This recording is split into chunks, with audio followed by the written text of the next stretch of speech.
I just wanted to point out a brief point and ask a question.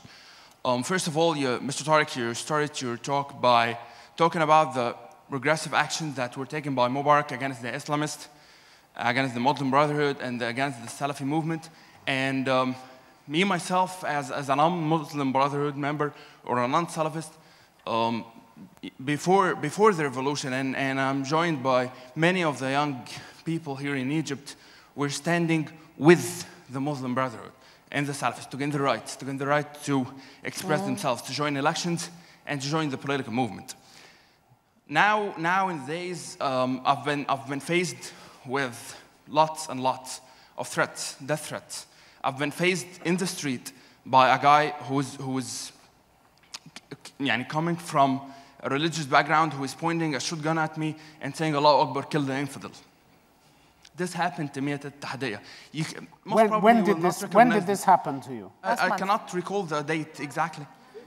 Wednesday, No. Black Wednesday, the 5th of December. 5th of December, okay. It's Just for our audience so, overseas. Most probably you or the vast majority of the political elite will not hear this, because it happened to us. You had a question. My question to you, Mr. Tarek, are you here to defend the division that we are in and try to make excuses for it, so as to keep the status quo, or are you explaining that there is no division? That's my question. Okay, thank you.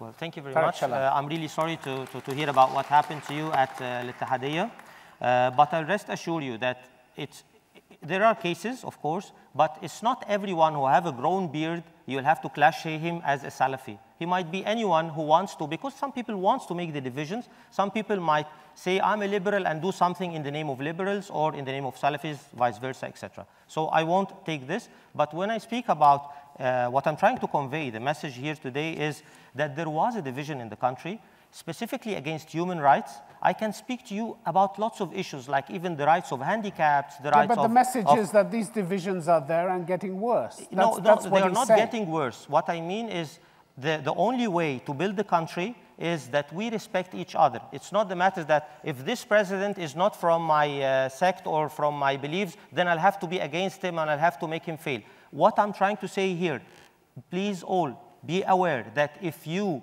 take off an elected president, as the demonstrations near Ittihadiyya was willing to, this will happen to every president who will come afterwards. Okay. Because you went outside the rules of democracy. All right, democracy Shahbender will not always bring what you want. Ghada Shahbender. Okay. Well, for starters, the demonstrations at Ittihadiyya were against not the president and to bring him down, but against his constitutional, non-constitutional declaration. That's one point. It is indeed very sad that the very same people we defended are now practicing what we stood against. In the Ittihadiyya, and here... Could you translate that? Yes, in Al-Ittihadiyya, and around the presidential palace, and here in Al-Qaid Ibrahim, a few blocks away from where we're sitting, blood was shed, and people were kidnapped and tortured in the name of religion and support of the new regime. Worse, our new constitution has given the military the right of taking civilians to military trials. After years and years of defending members of the Muslim Brotherhood and Salafis and saying they should not stand military trial, they pass a constitution that allows the military to put civilians on... Do keep in touch with us via our website, www.newarabdebates.com.